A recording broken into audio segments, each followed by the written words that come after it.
So we have been requested to make a little video on the Lokanath Swami issue. Lokanath Swami was a guru in ISKCON up until he had an incident where he touched a young girl, an 11-year-old girl, and then he was sort of suspended, but not really. And then shortly after that, he became a guru again. So the GBC leaders, the leaders of ISKCON, they promised the parents of this girl that Lokanath Swami would not have a prominent position in ISKCON after this incident. He was going to be suspended or censured or contained somehow or other. So they didn't need to go to the authorities. They were going to go to the authorities and report this incident to the police. And the leaders said, no, don't worry about it. We've got it under control. But obviously, they didn't have it under control. They really had no plan to remove Lokanath Swami from the post of guru. So he went back to being a guru. He went on initiating people. He is a big prominent person now in India as part of the ISKCON program there. And so now there's some upswing in the desire to have him removed again by some, let's say, dissenting renegade type people. But now there's a whole blockage trying to keep Lokanath in his position as guru still, despite there was this incident, despite they promised that they would remove him or at least suspend him for being a guru. That didn't happen. Now the guru is supposed to be the successor to God, a representative of God. So how can it be that Lokanath Swami would have this kind of incident and he would be the successor to God even now? Why was he not removed a long time ago? Why didn't the leaders of ISKCON simply make a statement that the successors to God, the gurus, cannot be deviating, and if they're deviating, they are not fit to be in the position of guru? But this type of thing happens over and over again. They have problems with one of their gurus, they try to cover it up, they try to keep the show going somehow or other, and this causes a lot of problems. This happened way back with Jai Tirtha. Jai Tirtha was deviating, and I said we have to remove him from the post of guru. And they said, oh no, we're going to lose a bunch of people. We're going to lose money, donations. We can't do that. We can't get rid of a guru who is deviating. So this has been repeated over and over and over and over again. They have a guru, he's deviating, and they just try to paper it over, cover it over, mollify the complainers, and just keep the show going. And it's kind of like if they get rid of one of them, then people will say, well, what about the whole program? You've got 80 something gurus. You had to get rid of one. What's the validity of the others if one of them is a rotten apple? So this is a problem they've never really resolved. But while we have a lot of sympathy for these gurus when they deviate, if one of us says, okay, why don't we worship Prabhupada instead of these people who keep falling down? Well, then that we're committing the unforgivable offense by doing that. I mean, they're willing to forgive all kinds of problems within their group, within their clique. But if one of us says something that they don't like, boom, we get the kick in the rear end out the door right away. So they're very forgiving for their little guru clique, and they're not very forgiving for anyone outside the clique. But our original question is, okay, Lokanath Swami is deviating, and you're forgiving his deviations, but why did you make him a guru in the first place? He was never qualified ever at any point. You know, Lokanath was like some low-key guy in India who had a bullock cart program, and he was never a very prominent individual at any time. But because he would go along with the guru clique made him artificially a prominent person. anyone who agrees to go along with this idea that conditioned souls, our gurus, can get some kind of a position within their group. So this problem is now coming to a head again. It keeps coming over and over again. And so they made a committee back when all of this started. The committee was Bir Krishna Swami, Badri Narayan, Sridhar Swami, Rabindra Swarup, and Veerabahu. And I think Mukunda Swami was part of this group as well. So they made a letter, supposedly from Lokanath Swami, but now people are saying Lokanath didn't author that letter. It was kind of a letter of apology. So there's all kinds of mysterious problems cropping up now that were never investigated the whole time. So people are saying, okay, we need to investigate this entire thing. Did Lokanath write this letter, or who did? And why didn't he write a letter himself? If he has an apology letter written by other people, doesn't that mean his apology is not genuine? And what is a guru, who is God's successor, having to write a letter of apology for deviating in the first place? So it's simply begging more questions than answers. Now, it's interesting that at the time this was all going on, Badri Narayan said this will possibly eventually come back to bite us, and it has. It has come back because it was never resolved. So now there's a group of primarily ladies, a bunch of ladies are saying we have to remove Lokanath because these ladies have children. They have their own little babies and children, and they don't want to be in a society where child molesters or pedophiles of any kind are being worshipped or even being allowed on the facilities. Why are we even allowing these people around ISKCON properties unsupervised? They should be only allowed on ISKCON property with a supervised monitor to keep track of them, if we allow them at all. We shouldn't have these kinds of people causing concern. The parents should have no concern about molesters potentially sneaking around the ISKCON properties. So these women started a group, and they started to complain about Lokanath and about the GBC's ineffective dealing with this issue. But as we see, it is a pattern. Over and over again, we have pedophiles, child molesters, people deviating, and nothing is done, or not much is done, or not enough is done. And it just creates a lot of suffering for the victims and for the people connected to the victims. So we have a situation in ISKCON where they're making a bunch of gurus, and then the gurus deviate or may deviate, and then they're censured or suspended or monitored or removed or excommunicated, and so many things like that. But how can a person who is equal to God in purity, he's a guru, how can he be censured and monitored and suspended for being a pedophile or being a sexual predator or whatever it is? How can the pure person be subject to all of these rules and committees and regulations and all the rest of it?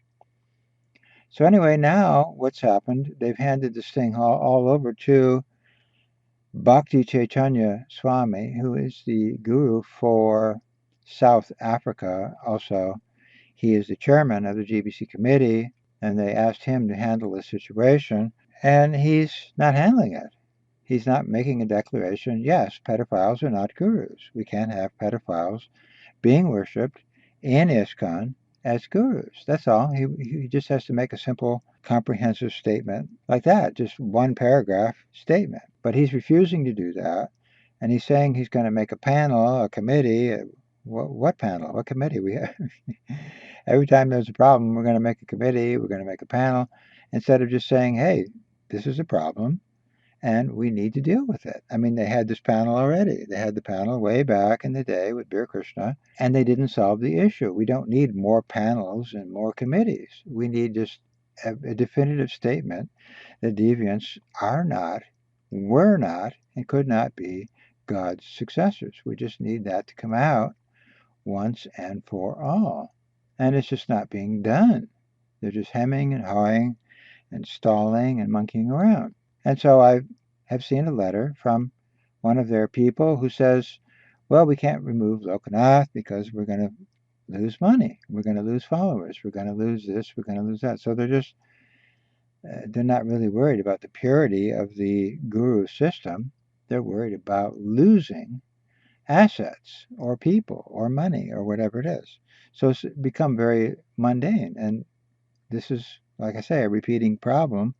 It just happens over and over again. We can't get rid of this guy because then we're going to lose money. We're going to lose followers. We're going to lose buildings. We're going to lose, so purity is no longer the focus. So then Bhakti Chaitanya Swami of South Africa, I think he's in Durban, South Africa, he made a video to try to explain his position on this. And unfortunately, in the video, he's laughing and giggling and joking and looking very cavalier about the whole thing. So this is also a big problem because as soon as people saw that, the people who read my blog were very infuriated. They said, wait a minute, we have problems like anal reconstruction surgery of children. We have a big child molesting problem going on in and around ISKCON for years and years and years. And it turns out some of the leaders are just sitting around in the back room laughing and joking about this issue. It is very infuriating to a lot of people for good reason. They do have a very cavalier attitude about these problems. We're going to make a committee, we're going to this, we're going to that. We just put off the issue, put off the issue, and put off the issue, and we're laughing about it in the meantime, evidently. I mean, it's very clear that he thinks this is kind of a joke. Just we can see that on his video. Meanwhile, there is another committee in India called the ICC, which is run by Basu Ghosh. I think he's in Baroda. And he said, we're not going to get rid of Lokanath. We need Lokanath because he's one of our key players over here in ISKCON of India. So we have to keep him because, same thing, we're going to lose this, that, and the other. We can't afford to lose this person. So now it seems like it's even more stalling technique is going to be going on here. We've already been stalling this issue for years and years and years, since I think 1997, and now we're going to stall it some more, and some of the people involved are insisting we're not even going to change anything. We're going to just continue the status quo that Lokanath is a guru. Now, a guru is also a Diksha guru is a person who absorbs the sins of other people. He absorbs the sins of his followers. And some of the Lokanath people even wrote to me saying, well, he's taking our sins. Why do we want to get rid of the person who's taking our sins? Well, if he's a pedophile, how is he taking your sins? Hello? He's not equal to Jesus. So just look what's going on here. They're conflating these people up to the level of Jesus, knowing that they have these problems in the back room. He's Jesus officially, supposedly, but in the back room, we all know he's got a problem. So this is creating chaos all over ISKCON for years and years and years. We know Drajirtha has a problem, but we're going to keep him in the guru seat. Okay, later on, he gets his head chopped off by a disgruntled disciple. So they're creating these, catastrophic situations, one after another, by not just admitting, well, wait, no, these guys are not gurus. We can't continue these people in the post of guru. But an interesting side argument is now developing from the followers of this guru, Lokanath. They're saying, well, this is a race issue. This is all about race. He's a brown guy, and you Caucasian guys are attacking the brown guy. Whoa, well, wait a minute. Whoa, back up a little bit. The girl who was molested is from an India descent family. The people making the complaint are Indian descent people. We are simply taking up their cause. We're helping them. But what difference would it make if the girl was Indian descent or Caucasian descent or whatever it is? You know, they're missing the whole point here. The girl is from Indian descent. So we're defending a girl from Indian descent. That means we're not racist. We're defending any girl of any race who is being molested. It's wrong. It doesn't matter what race they are. Race has nothing to do with this issue. So they're trying to sidetrack the situation by making some kind of a racial problem out of this situation when it's not about race. It is about taking care of children and protecting children from molesters and predators. That is the issue. And every time that issue comes up, it gets sidetracked over here, over there, onto something else. And then it doesn't get resolved. Of course, my personal opinion is none of these things ever will be resolved by these people. These people are corrupt, incorrigible criminals. They don't care. They don't care about gurus falling down or gurus having illicit sex or gurus having any kind of problem. They just keep covering it up and rolling the situation along and hoping against hope that it just stays glued together by some magical means or another. They don't fix these kind of problems. That is their track record. That is their history. We can't expect them to fix things. So our job then is to expose them and save other people from becoming victims of their process, which we have done. We helped have them sued for $400 million for mass child molesting.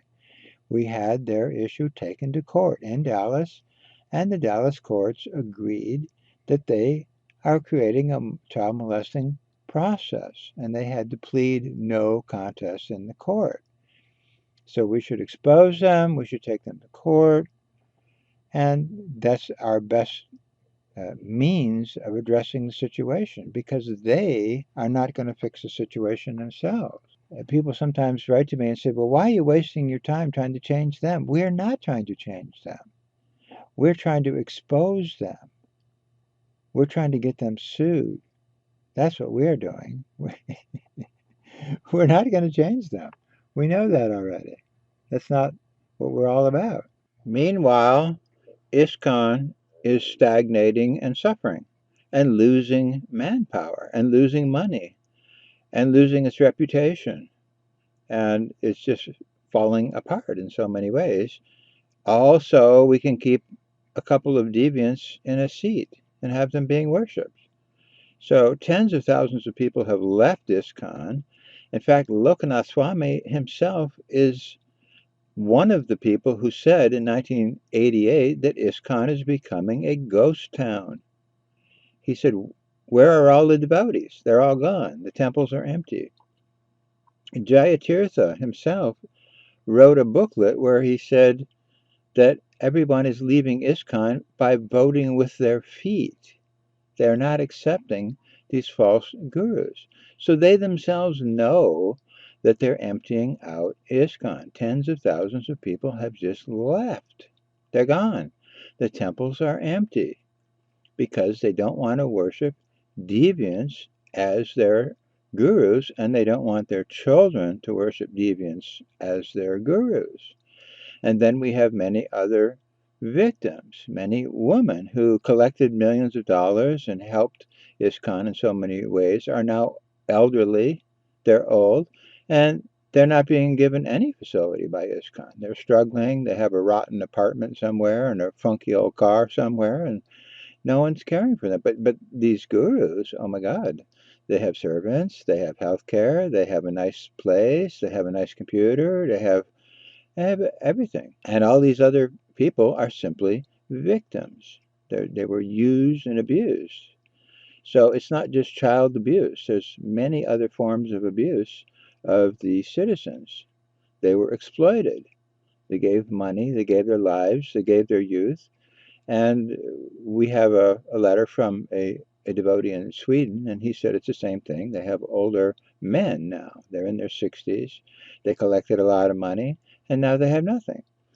So this whole process, it's exploiting. It's exploiting the men, the women, the children, the assets of ISKCON, and everything. For what? For what? Why are we doing all this exploiting? So that a couple of people who are deviants can sit in a big seat and be worshipped as good as God, even though they're not as good as God. that's that's what all the evidence shows. And then they're sued for $400 million for child molesting. And the interesting thing is, they told me many times, well, if there's a problem, take us to court. Okay, we take you to court. And then you complain, why did you take us to court? Well, we take you to court because we are being banned. We are being removed. We are being exiled. We are being neglected. We are being beaten up, maybe, or assassinated in some instances. So they don't want to hear it. They don't want to hear that there's problems with their gurus, even though there are problems. And what about the children? Thousands of children were abused, and now they avoid the society. They have no place in the society. Many of them live here in the San Francisco area. They have no connection to ISKCON, and they never will. They're gone. And that's true of most of the so-called Gurukuli students. They're gone. They're no longer participating. So the senior devotees who built the society are gone. The children are gone. What's left? Well, the pedophile guru program is left. That's what's remaining, holding the fort at this point. So it's no wonder there's a lot of frustrated and angry and resentful people out there, because all kinds of people had to suffer so that a few pedophiles could become worshipped as good as God. That's all. That's what this all comes down to. ISKCON had to lose millions and millions and millions of dollars. ISKCON had to lose tens of thousands, hundreds of thousands of people. ISKCON had to lose its children. ISKCON had to lose its women Sankirtan collectors. ISKCON just has to lose, lose, lose, lose, lose. For what? So that one or two pedophiles or deviants, or the assistants of the pedophiles and deviants, can run the show. That's all. And the show is clearly running ISKCON into the ground. And that is why some people think that is their purpose. They want to destroy ISKCON. And what better way to destroy ISKCON than destroying the children of ISKCON?